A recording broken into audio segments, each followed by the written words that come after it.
안녕하세요. 저는 인천에 살면서 부동산 중개업을 하는 43살 주부입니다. 사람이 호의를 너무 베풀면 호구가 된다고 하죠. 돌이켜 생각해보니 제 인생이 딱 그랬습니다. 정말 인간의 탈을 쓰고 어떻게 사는 건지 의심스러운 전 남편과 저는 얼마 전까지도 한 이불을 덮고 살았어요. 정말 사람이 가장 무섭다더니 그 말이 맞았습니다. 게다가 저는 중학교 때부터 알고 지낸 가장 친한 친구에게 배신을 당했어요. 심지어 제 친구와 남편이 바람이 났다면 믿으시겠어요? 저도 정말 동화 속 이야기 같습니다. 그런데 제 현실에서 그런 더러운 일이 있었습니다. 얼마 전 저는 쓰레기 남편과 통쾌한 이혼을 했습니다. 여러분도 제 이야기를 들으시면 주변에 어떤 사람이 있는지 잘 봐야 하는 이유를 알게 되리라 생각합니다. 그럼 지금부터 제가 겪은 배신자들의 이야기를 들려드리겠습니다. 저는 딸 부잣집 첫째로 태어났어요. 저희 집은 원래 처음부터 유복한 가정은 아니었습니다. 그런데 다행히 친정아버지께서 부동산 중개업으로 자수성가하셨고 제가 중학교 무렵부터 집이 조금씩 잘 살기 시작했어요. 작았던 집이 큰 집, 마당이 있는 곳으로 이사 갔을 때부터 저는 조금씩 알게 되었습니다. 그래도 집 사정이 점점 좋아진다는 사실을요. 그래서 저도 악착같이 공부를 했고 결국 저는 아버지를 따라 부동산 중개업을 시작하게 되었습니다. 특히 친정아버지가 부동산 쪽으로 마당발이셨거든요. 저도 자연스레 그쪽으로 진로를 결정하게 되었죠.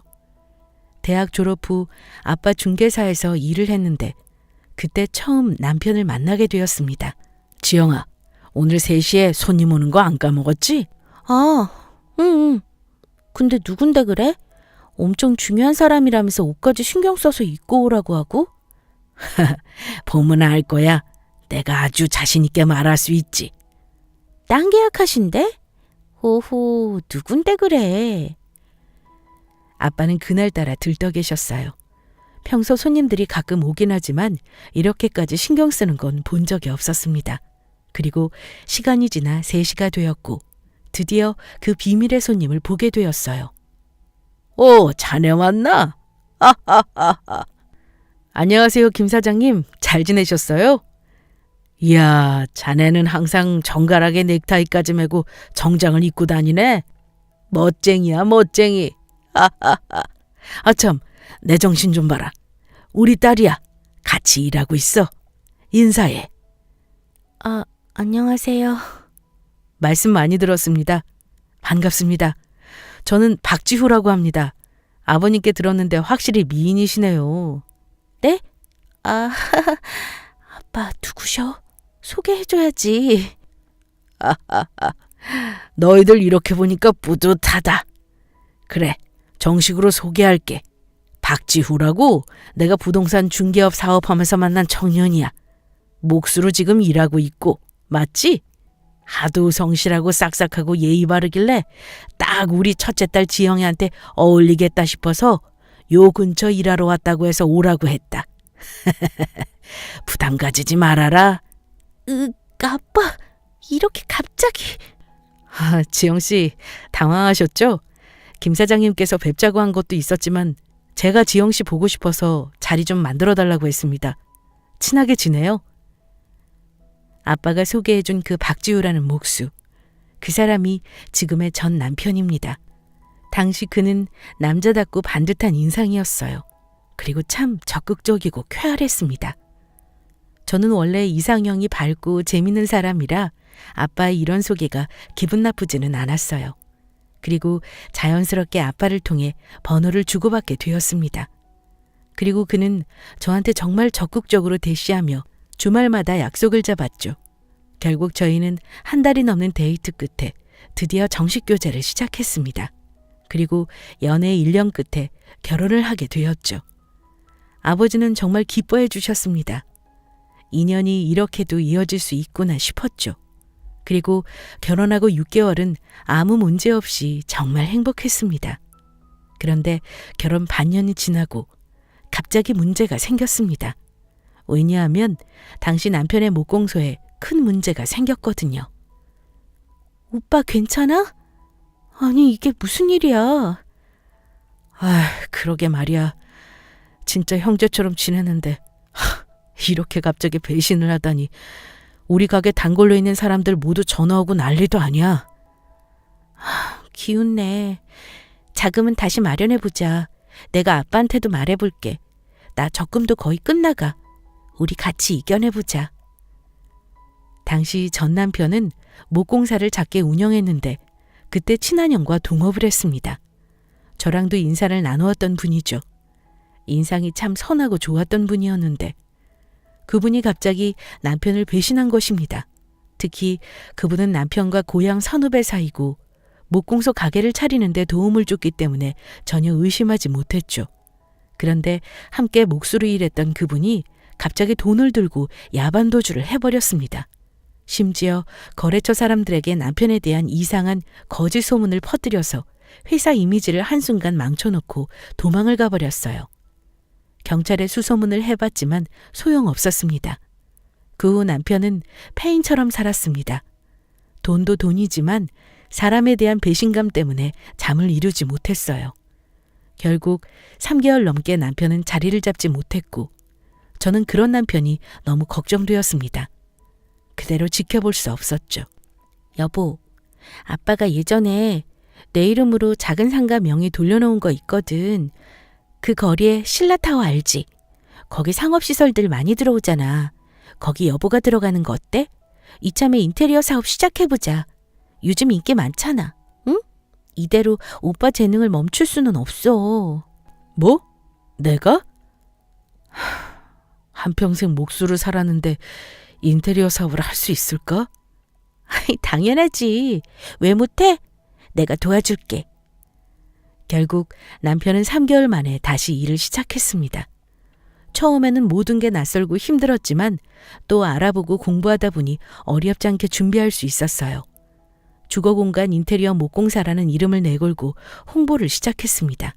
게다가 저는 그 당시 부동산 중개사로 나름 이름을 알리고 있었고 돈도 꽤 벌고 있었기 때문에 남편을 도와주는 게 어렵지 않았어요. 여보세요? 당연하죠. 언니, 우리 남편 목수였던 거 알죠? 걱정 마세요. 확실하고 꼼꼼하게 도와드릴게요. 그럼 내일 주말에 가면 될까요? 네네. 들어가세요. 전화 끊겠습니다. 여보, 결국 그 김 사장님 인테리어 확정 지은 거야? 당연하지. 내가 누군데. 나 이 지역 마당발이잖아. 다행이다. 이거 가장 비싸고 중요한 건이었는데. 오빠, 나만 믿으라고 했지? 내가 오더 많이 받아올게. 오빠는 멋지게 건물 꾸며줄 일만 남았다고. 우리 다시 힘내보자. 응? 정말 고마워. 지영아, 내가 지영이 덕분에 다시 일어날 수 있었어. 진짜 내가 결혼 한번 잘했다니까? 치, 이럴 때만? 남편과 저는 다시 활력을 찾기 시작했어요. 제가 워낙 발도 넓고 또 건너 아는 사람이 많아서 남편 인테리어 회사에 주문을 대신 넣어줬습니다. 게다가 저를 믿고 남편에게 일을 맡기는 분들도 계셨고요. 남편이 좋아하는 모습을 보니 저도 덩달아 행복했습니다. 여보, 이번 달 얼마 벌었는 줄 알아? 얼마야? 안 그래도 이번에 공사한 게 많아서 좀 괜찮을 것 같던데? 목공소에서 일하던 것에 무려 5배나 벌었어. 이것 봐. 남편은 신이 나서 저에게 매출액을 계산해 보여주었습니다. 정말 그 전보다 5배 이상을 벌었어요. 남편은 중개사로 일하는 저만큼 수입을 따라잡았습니다. 그야말로 승승장구였어요. 그런데 문제는 딱 이때쯤부터 시작되었습니다. 왜냐하면 남편이 이상하게 약속이 많아졌고 말로는 거래처 사람을 만나 술을 먹는다고 하면서 집에는 밤늦게 술 냄새 하나도 없이 아무렇지 않게 들어왔거든요. 나왔어. 왜 이제야 와? 김 사장님이랑 술 마신 거야? 그렇지 뭐. 여태 나 기다린 거야? 어서 자. 뭐해? 아니 근데 여보, 술 냄새가 한 개도 안 나는데? 술집 간 거 맞아? 밥은? 아참, 나 밥 좀 차려줘라. 어휴, 배고프다. 뭐? 이 시간까지 밥을 안 먹었어? 술만 마시면 속 버린다니까. 남편은 이상하게 얼이 빠진 상태로 늘 집에 들어왔고 밥도 제대로 챙겨 먹지 못한 상태로 집에 오기 일쑤였죠. 하루는 정말 좀 이상한 느낌이 들어서 남편 뒤를 밟았습니다. 의처증이 부부 사이에서 가장 안 좋다고 했지만 어쩔 수 없었어요. 그리고 깔끔한 성격이라 집에 와서 안방은 꼭 청소해야 잠을 자던 남편이 뭐가 그렇게 피곤한지 점점 게을러지기 시작했습니다. 심지어 저한테 스킨십하는 횟수도 줄어들었어요. 저는 점점 외로움을 느끼기 시작했습니다. 부부 사이의 대화가 확실히 줄어들었거든요. 결국 저는 제 눈으로 모든 걸 확인하기로 결심했습니다. 하루는 남편이 거래처 사람과 약속이 있다고 했고 어김없이 퇴근 후 차를 타고 밖에 나섰어요. 제가 일하던 중개소랑 남편 회사가 차로 10분 거리였기 때문에 저는 남편 퇴근 시간에 맞춰 미리 나와 있었습니다. 그리고 남편과 저는 당시 7살 난 딸아이가 있었는데 그 아이를 조수석에 태우고 남편 뒤를 밟았죠. 정말이지 첩보 영어가 따로 없었습니다. 딸아이가 엄마 어디 갔냐고 물었지만 차마 이야기할 수는 없었습니다. 어쨌든 저는 남편 퇴근길을 따라 차를 밟았습니다. 이윽고 남편은 동네에서 조금 떨어진 한 일식집 앞에 주차했고 연달아 그 옆에 차 한 대가 섰어요. 그런데 남편 옆에 선 차에서 누가 내렸는지 아세요? 저는 정말 기가 막히고 어안이 벙벙해서 손이 떨리고 식은땀이 났습니다. 남편 옆에서 내린 사람의 정체는 다름 아닌 저의 가장 친한 친구 지혜였어요. 저의 중학교 동창이자 알고 지낸 지 오래된 유일한 동네 친구였죠. 지혜가 무슨 일로 그곳에 갔을지 전혀 알 수 없었습니다. 처음에는 그냥 우연히 만난 거로 생각했어요. 그런데 저는 몰래 차에서 그들을 지켜보고 심장이 떨어지는 줄 알았습니다. 왜냐하면 그것들은 각자 차에서 내렸고 만나자마자 서로 포옹을 하는 거예요. 이게 말이 되나요? 남편이 갑자기 제 친구를 만나 그것도 식당 앞에서 포옹을 하고 팔짱을 낄 확률이 얼마나 된다고 생각하세요? 저는 말이 안 된다고 생각했죠. 저는 정말이지 너무 아찔하고 소름이 끼쳤습니다. 더러운 현장을 직접 목격한 느낌이었어요. 이게 말로만 듣던 불륜인가 바람인가 싶었죠. 저는 물증이 필요했습니다. 저는 당장이라도 식당에 들어갈까 했지만 꾹 참고 남편과 친구 지혜에게 번갈아 전화를 했어요. 여보세요? 여보 어디야? 여보세요? 내가 거래처 사람 만난다고 했잖아. 아, 또 왜 전화하고 난리야? 참, 어디냐고 묻지도 못해? 언제 와? 밥 먹고 오는 거야? 저기요, 그럼 손님 만나는데 당연한 거 아닙니까? 아, 쓸데없는 거 묻지 말고 끊어. 나 오늘 늦게 들어갈 것 같아. 먼저 자. 남편은 매몰차게 저의 전화를 끊었습니다. 거래처 사람? 제 친구 지혜가 거래처 사람이라고요? 제가 아는 지혜는 인테리어에 인자도 관심 없는 사람입니다. 심지어 아직 전세로 혼자 살고 있어서 그 집을 고치고 말고 할 게 없었어요. 게다가 비혼주의라 결혼은 미친 짓이라고 생각하는 친구라서 전혀 의심할 게 없었습니다. 혹시 몰라 친구에게도 전화를 걸었죠. 여보세요? 여보세요? 어머, 지영이 너가 웬일이야? 지혜야, 잘 지냈어? 아니, 다른 게 아니라 너희 집 근처에 잠깐 왔다가 이렇게 가기 좀 그래서 마침 너 수요일마다 휴무잖아. 너희 병원은 특이하게 수요일에 쉬니까 순간 딱 너가 생각나더라고. 집에 있어? 아, 우리 집 앞이라고? 아, 미안해. 내가 목소리가 좀 잠겼지? 이상하게 어제부터 오한이 들고 떨리더라고. 감기 기운이 있는 것 같아. 너도 괜히 나 만났다가 옮지 말고 나중에 보자, 응? 그래? 아이고 어쩌니? 근데 너희 집 아파트에 너 차가 안 보이네? 너 맨날 똑같은 곳에 주차하잖아. 아닌가? 응? 아하, 엄마가 내 차 쓴다고 잠시 빌려가셨어. 그래서 없을 거야. 야, 다음에 내가 너희 사무실 놀러 갈게. 나 목이 아파서 전화 길게 못하겠다. 다시 연락해. 그래. 알겠어. 친구 지혜는 거짓말을 버젓이 하더라고요. 눈앞에서 남편과 함께 식당에 신나게 들어가는 걸 많이 봤는데 목 감기며 아프다는 핑계를 댔습니다. 정말 이상했어요. 저는 일단 집에 돌아왔습니다. 제대로 된 현장을 잡아 그 두 사람을 족치고 싶었거든요. 그날 집에 오는 길에 저는 많은 생각을 했습니다. 혹시나 만약 둘이 바람이 났거나 불륜으로 나 몰래 만남을 가진 거라면 어떻게 해야 할까 생각해 봤어요. 결론은 당장 이혼이었어요. 저는 다른 건 용서할 수 있어도 바람은 절대 용서하지 못한다고 결혼 전부터 남편에게 말해두었습니다. 그리고 기가 막힌 건 친구 지혜의 태도입니다. 평소 지혜라는 친구는 저랑 좀 각별해요. 왜냐하면 고등학교 때 지혜가 가난하다는 이유로 약간 따돌림 비슷한 걸 당했습니다. 그때 저는 왕따였던 지혜를 감싸주었고 친한 친구가 되어주기 위해 먼저 손을 내밀었죠. 당시 저는 반에서 회장 역할을 맡았기 때문에 어렵지 않게 지혜를 보듬어 줄 수 있었습니다. 또 다행히 그때 이후로 급격하게 지혜와 친해지게 되었습니다. 그런데 이제와 제 남편과 바람이라니 정말 믿을 사람이 없었죠. 저는 이 쓰레기들을 어떻게 해야 잡아 족칠 수 있을까 고민했습니다. 그리고 자연스럽게 삼자 대면을 하기로 했죠. 여보세요? 응, 이지혜. 뭐해? 퇴근 안 해? 안 그래도 퇴근길이야. 웬일이야? 아니, 간만에 집들이 좀 하려고. 우리 이사하고 나서 너 한 번도 안 왔잖아.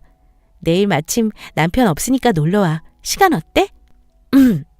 내일 남편 없어? 응. 뭐 친구랑 어디 간다던데? 이 인간은 주말이 더 바빠. 야, 그러지 말고 와라. 내가 뭐 동네 친구가 너 말고 더 있냐? 오랜만에 내가 실력 발휘 좀 할게. 맛있는 거 해줄게. 남편도 없으니까 편하게 놀자. 그래. 뭐 알겠어.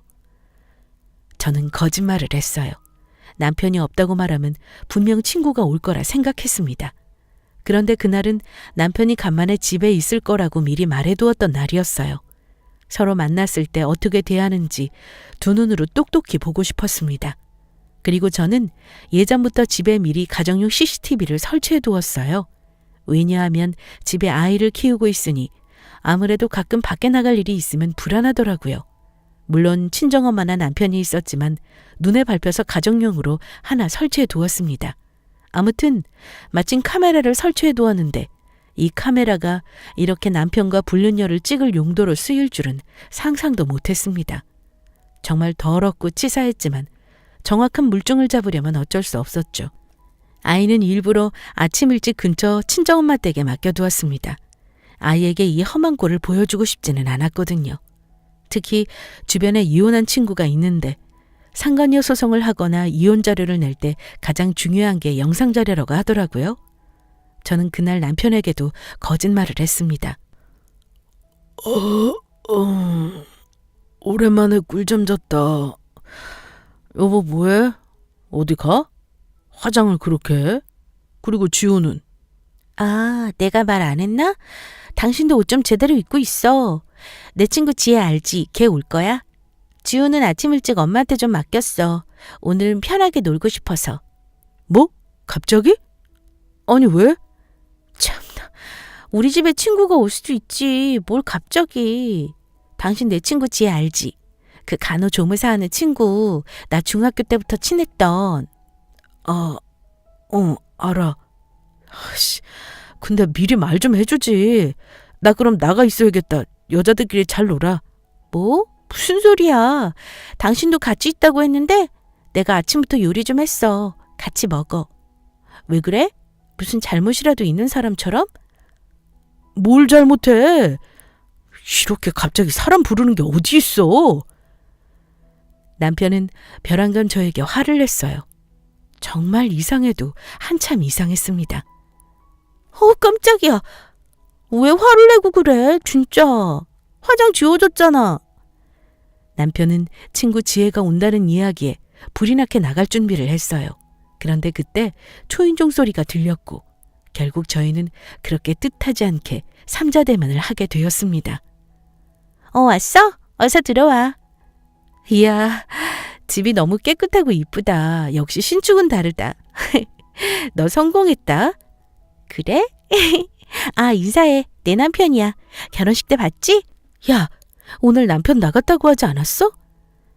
갑자기 친구 지혜는 얼굴이 사색이 되었고 집에 들어오던 발걸음을 멈췄습니다. 갑자기 약속이 취소됐나 봐. 잘 됐지 뭐. 인사해. 아, 안녕하세요. 네, 안녕하세요. 둘은 어색하게 인사를 주고받았습니다. 저는 그것들을 눈앞에서 보니까 이상하게 마음이 고요해지고 편안해지더라고요. 오히려 가시방석에 앉은 건 더러운 그것들이었습니다. 당신 지혜 얼굴 기억나? 기억나. 결혼식 때도 와주셨잖아. 우리 이사하기 전에 집들이 한번 오시고. 지혜야, 너 일하는 상가 조금만 더 걸어가면 신라타워 있지. 거기 2층 인테리어 샵 얼마 전에 생겼거든?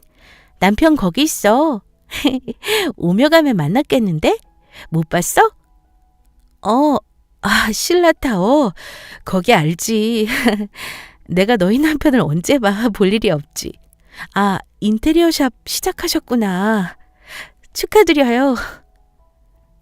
네, 감사합니다. 그것들이 제 앞에서 버젓이 거짓말을 하더라고요. 그 근처 식당에서 같이 밥을 먹고 심지어 팔짱도 끼며 걸어가던 그 모습이 제 핸드폰 갤러리에 남아있는데 말입니다. 눈도 깜짝하지 않고 더러운 혀를 움직였어요. 아, 참, 내 정신 좀 봐라. 얘기 좀 하고 있어. 내가 쟤 너 온다고 해서 샤브샤브 준비했거든. 근데 찍어 먹을 소스를 안 산 거야. 칠리 소스에 찍어 먹으면 딱 좋아. 음식은 뭐니 뭐니 해도 소스랑 양념이 중요해. 요 밑에 편의점 어서 다녀올게. 여보, 아니야. 내가 사올게. 여자들끼리 오랜만에 이야기 좀 하고 있어. 남편은 이 자리가 너무 불편했는지 안 하던 심부름을 본인 스스로 가겠다고 나서더군요. 저는 이해질세라 옷을 입고 지갑을 챙겨 일어났습니다. 일부러 집에 둘만 있도록 남겨둔 거죠. 저의 작전이었습니다. 거짓말을 하며 현관문을 닫고 나오는데 정말 숨이 턱 막혔어요. 다시 생각해보니 정말 어이가 없었습니다. 지금 내가 뭐 하는 거지 싶었지만 남편과 더러운 불륜을 저지르는 친구의 현장을 잡으려면 어쩔 수 없었어요. 그리고 저희는 어색하고 긴장된 분위기 속에서 밥을 먹었습니다. 그리고 남편은 친구 지혜가 가고 곧장 친구와 약속이 있다면서 집을 나갔죠. 아마 더러운 제 친구를 만나러 나가는 느낌이었습니다. 저는 다음날 집에 있던 CCTV 녹화를 틀어 현장을 확인했습니다. 정말 손이 덜덜 떨리고 식은땀이 나더라고요. 그리고 제가 나가는 그때 시간을 맞춰 화면을 봤는데 진짜 경악을 금치 못했습니다. 제가 나가자마자 남편은 친구 지혜의 손을 잡더라고요. 그리고 친구 지혜는 그 손을 계속 뿌리쳤습니다. 그리고 둘은 한창 이런저런 이야기를 하고 부엌으로 가서는 포옹을 했어요. 심지어 제가 오기 전까지 계속 손을 잡고 이야기를 했습니다. 남편은 제 친구 지혜, 그 더러운 게 뭐가 좋은지 계속 얼굴을 들이밀고 치근덕댔어요. 그리고 결국 서로 뽀뽀까지 했습니다. 정말 더럽고 추잡한 그림이었습니다. 무엇보다 딸아이에게 정말 창피했어요. 그리고 저는 하늘이 무너지는 기분이었어요. 정말 보자마자 너무 무섭고 소름이 끼쳐서 손이 덜덜 떨렸습니다. 눈물? 그딴 것도 안 났어요. 그냥 분하고 기분이 역 같아서 화만 났습니다. 남편이 남의 편이라고 하던데 진짜 남의 남자가 되어 있었어요. 결국 저는 그 더러운 화면 녹화본을 저장했고 불륜을 저지른 그 둘에게 카톡으로 바로 전송했습니다. 그냥 까놓고 말하기로 했죠. 어차피 증거는 충분하니까요. 남편은 저에게 고래고래 소리를 지르고 난리가 났습니다. 야, 너 정말 미쳤어? 너 관음증 환자냐? 어떻게 이런 걸 녹화할 생각을 해? 뭐? 어디서 삿대질이야? 너야말로 정신병자 아니야? 어떻게 집에서 다른 여자랑 껴안고 그 난리를 쳐? 그리고 우리 아이 키우면서 CCTV 설치했던 거 잊었어? 심지어 너가 이거 설치하자고 먼저 말했잖아. 참, 알았으면 조심했어야지. 아, 더러운 것들. 아이씨, 진짜 짜증나네. 그래. 어떻게 말해야 하나 계속 고민했는데 잘 됐다. 너가 이러니까 내가 바람을 핀 거야. 알겠어? 얼마나 사람을 힘들게 하는지 알아? 뭐? 나 때문에 바람을 폈다고? 진짜 웃기는 개 같은 소리다. 너 진짜 천벌받을 거야. 내가 인테리어 사업하라고 얼마나 도와줬어? 너가 나한테 이러면 안 되지. 어떻게 이렇게 배신할 수 있어? 그것도 내 친구랑. 와, 정말 더럽다 너. 야, 친구? 지혜가 너 친구냐? 지혜 씨한테 들어보니까 학창시절 왕따 당했을 때 너가 그렇게 괴롭혔다고 하던데? 그 버릇이 어디 가겠어. 사람 깔보는 버릇이. 뭐? 내가 괴롭혀? 걔가 그래? 참나, 다들 미쳐 돌아가는구나. 내가 오히려 걔 얼마나 챙기고 도와줬는데. 아, 몰라. 어차피 우리 지우도 아직 어리니까 이럴 때 딱 이혼하면 좋지. 우리 깨끗하게 이혼하자. 부탁이다. 내가 진정한 사랑을 찾은 것 같다. 이해해라 좀. 물론 나 힘들 때 너가 도와주고 옆에서 챙겨준 건 고맙게 생각해. 그런데 넌 언제나 날 무시하듯 대했어. 알아? 너희 집이 좀 잘 산다는 이유로 넌 항상 우리 집 무시하듯이 말했어.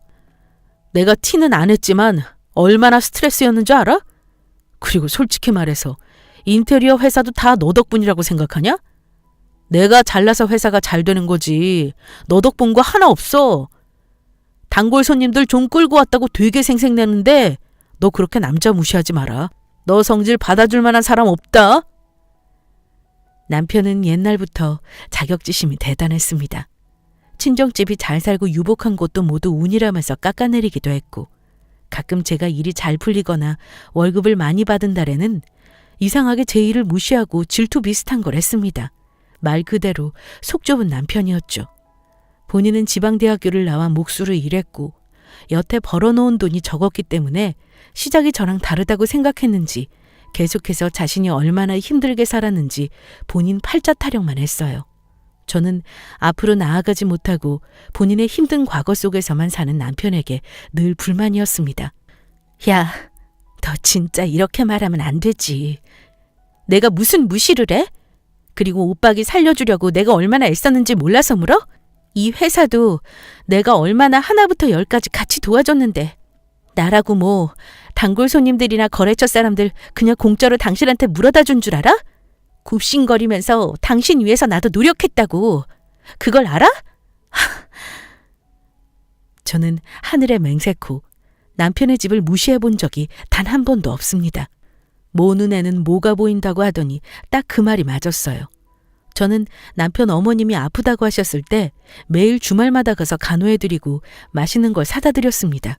심지어 시모집에 김치 냉장고도 새로 해드렸고요. 제가 여태 남편 생각하며 호의를 베풀었던 걸 이런 식으로 무시하는 게 정말 어이없고 화가 났습니다. 그렇게 남편과 한창 싸우고 있는데 그때 마침 더러운 불륜 여친구가 집에 찾아왔습니다. 진짜 말 그대로 삼자대면을 하게 되었죠.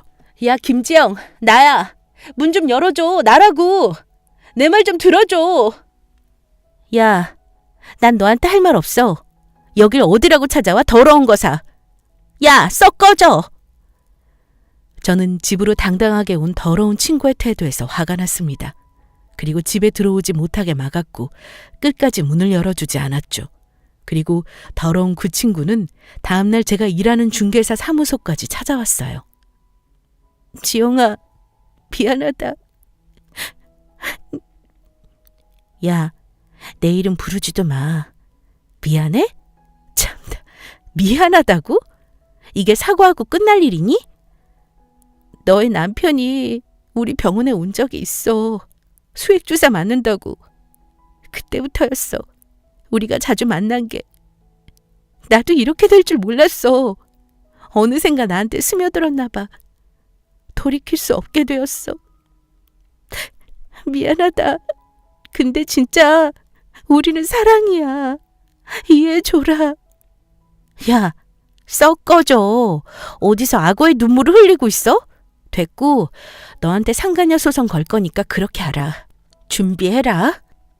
이혼해줘라, 제발. 깔끔하게. 어차피 너랑 남편 사이 딸 없었으면 진작에 이혼했을걸? 아이 때문에 사는 거 아니야? 솔직히 여태 정으로 살았잖아. 안 그래? 제발 깔끔하게 끝내자. 진짜 이번에 제대로 된 사랑 찾은 것 같아. 나도 이럴 줄 몰랐어. 더러운 그 친구는 제 앞에서 눈물을 흘리며 자기 잘못을 시인하더라고요. 하지만 이미 때는 늦었습니다.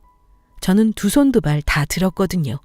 그리고 남편 집에서도 난리가 났습니다. 평소 시모는 저를 참 이뻐하셨어요. 시모는 저한테 연신 미안하다고 하면서 전화를 하셨습니다.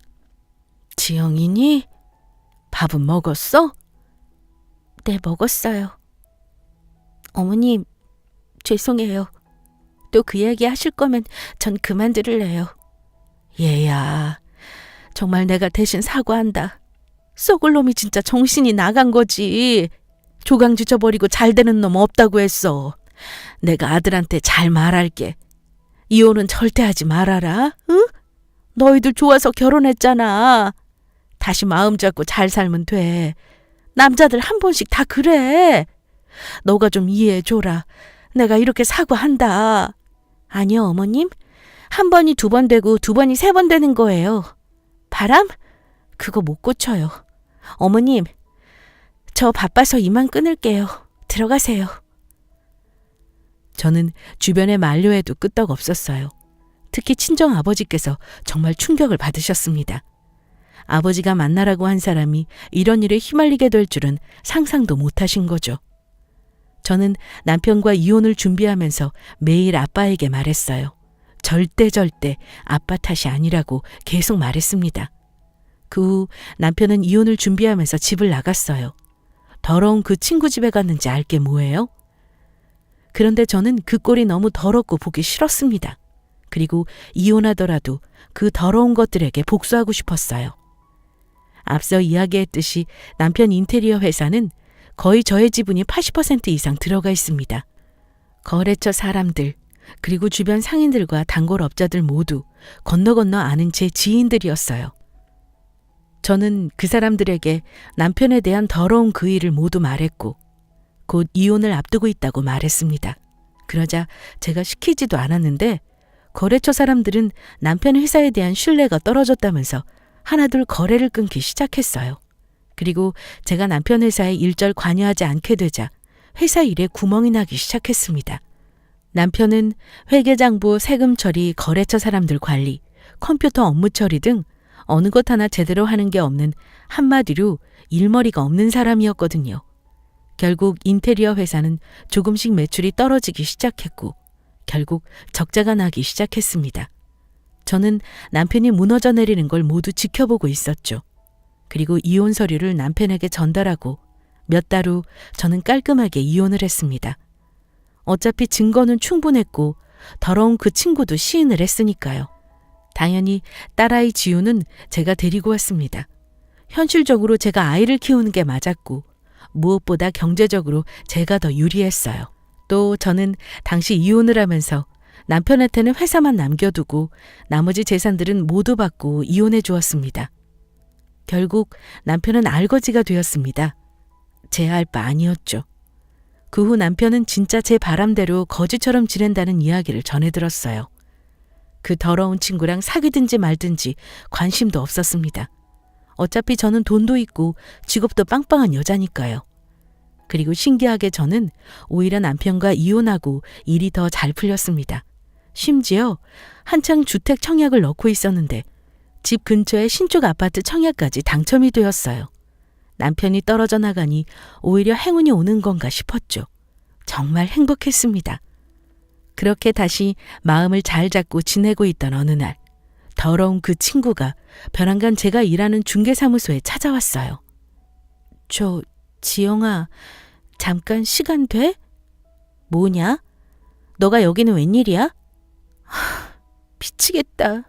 야, 난 너 얼굴 보는데 더 미치겠다.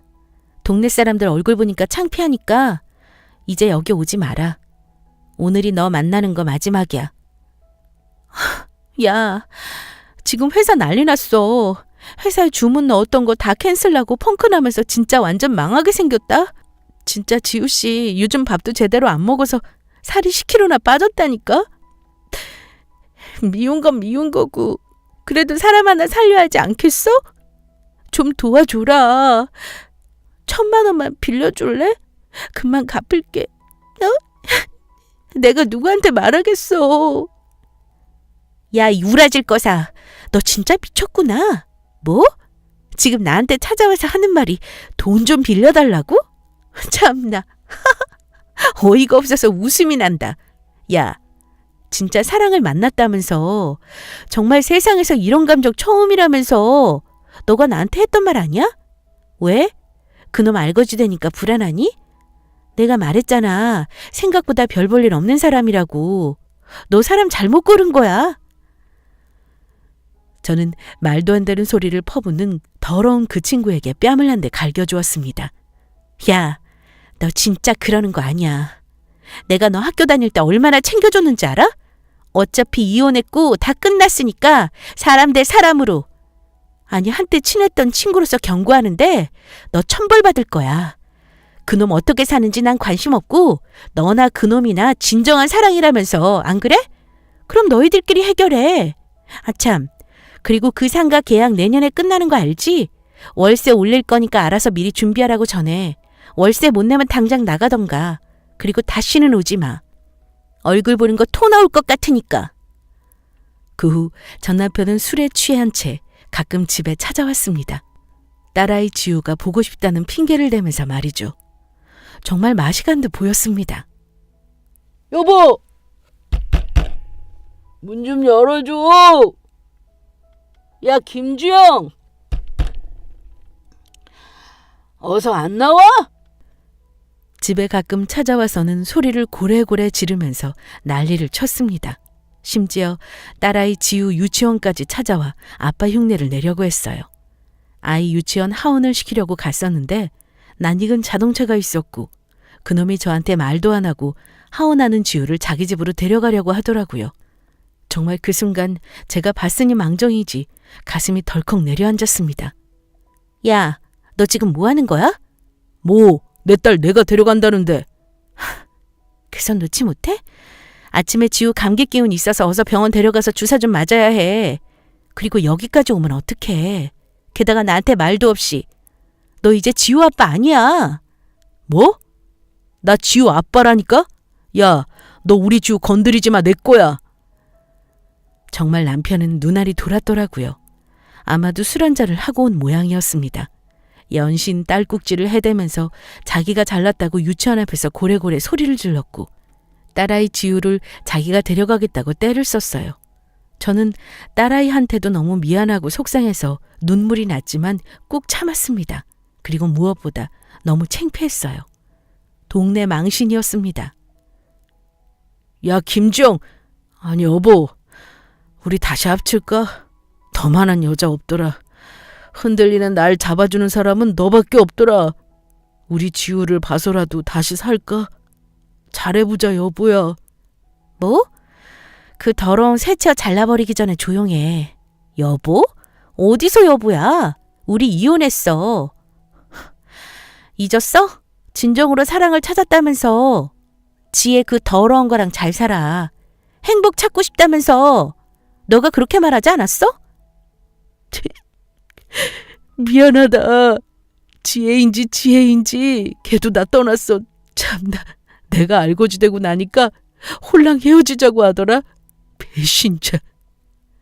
참나. 너 입에서 배신자라는 말이 나오니? 누가 배신자인데? 나 우리 딸 앞에서 경고하는데 다시는 오지 마. 너 지난번에도 유치원 선생님한테 들어보니까 여기 찾아왔었다면서? 그리고 우리 이사 갈 거야. 그러니까 우리 찾을 생각하지 말고 그냥 우리는 아빠 없다고 생각하면서 살 거니까. 아참, 나 그리고 남자친구 생겼어. 너보다 훨씬 똑똑하고 현명한 사람이야. 돈도 잘 벌어. 역시 내 수준에 맞는 사람 만나니까 이렇게 편할 수가 없어. 암튼 고맙다. 너 덕분에 내 인생이 폈어. 그리고 이제와 이야기하는 건데 너 일하는 꼬라지 보면 망할 줄 알았어. 자기 분수를 알고 살아야지. 너가 인테리어 사업? 말이 되니? 뭐? 야, 너 미친 거 아니야? 그 사이를 못 참고 남자를 만났냐? 그리고 남편은 저한테 손을 올리면서 겁을 주려고 했어요. 화가 단단히 난 모양이었습니다. 제가 맞서 싸우자 전 남편은 제 머리채를 잡고 흔들더라고요. 저도 마찬가지로 남편 정강이를 잡고 꼬집고 난리가 났습니다. 그 모습을 본 딸아이는 아빠가 무섭다면서 울고불고 난리가 났죠. 정말 다시는 못 볼 사람으로 변해 있었습니다. 그래도 한때 사랑하고 좋아했던 사람이 이렇게 변했다는 사실이 정말 마음이 아프고 속상하기도 했지만 전 딸아이를 생각하면서 이를 악물었어요. 그리고 눈앞에 있는 폭력적이고 술만 먹어대는 사람을 아빠라고 부를 수 없었습니다. 제가 용납할 수 없었어요. 이혼하고 자꾸만 찾아와서 괴롭히는 사람은 아빠가 아니니까요. 결국 저는 주변 지인들에게 알아본 끝에 남편에게 접근금지 신청을 하게 되었습니다. 매일 와서 괴롭히고 협박을 하면 이런 식으로 접근금지 신청을 할 수 있다고 했어요. 접근금지 가처분 신청서는 법원에서 접근금지 가처분을 신청하기 위해 작성하는 문서인데 이게 좀 처리하는 과정이 많이 복잡하긴 했어요. 하지만 언제까지 미룰 수는 없었습니다. 다행히 친정아빠 지인 중에 이쪽으로 아는 분이 계셨고 결국 몇 달 안에 문제를 해결하게 되었죠. 그 더러운 인간을 이제 안 보고 살게 되었습니다. 접근금지 명령 후 전 남편은 그 후 저희에게 찾아오지 않았어요. 다행히 무사히 편하게 살고 있었습니다. 지금 생각해보면 정말 끔찍하고 소름 끼치는 1년이었어요. 한창 코로나 바이러스가 전국에 퍼지고 있을 때 저는 남편이라는 더러운 바이러스 때문에 고생했습니다. 그리고 저랑 딸아이는 의정부로 얼마 전 이사를 했습니다. 공기도 좋고 마음도 편안하고 너무 좋았어요. 저는 이쪽에서 부동산 중개소를 열었고 나름 잘 나가고 있습니다. 딸아이가 올해 초등학교 입학을 했어요. 처음에는 아이가 아빠를 꽤 찾았지만 아이도 이제 적응했는지 아빠를 굳이 찾지는 않았습니다. 게다가 새롭게 사귄 남자친구가 아빠 역할을 톡톡히 잘해주고 있어요. 정말 전 남편과는 다르게 다정하고 따뜻한 사람입니다. 여러분, 제가 겪어보니 바람난 사람은 끝까지 속을 썩이더라고요. 게다가 한 번 쓰레기는 영원한 쓰레기입니다. 여러분도 신중하게 결혼을 선택하시고 후회 없는 삶을 사셨으면 좋겠네요. 이혼? 요즘 세상의 이혼은 절대 흠이 아닙니다. 또 한 번의 기회이자 새 삶을 여는 열쇠라고 생각해요. 모두 힘내세요. 지금까지 제 이야기 들어주셔서 감사합니다.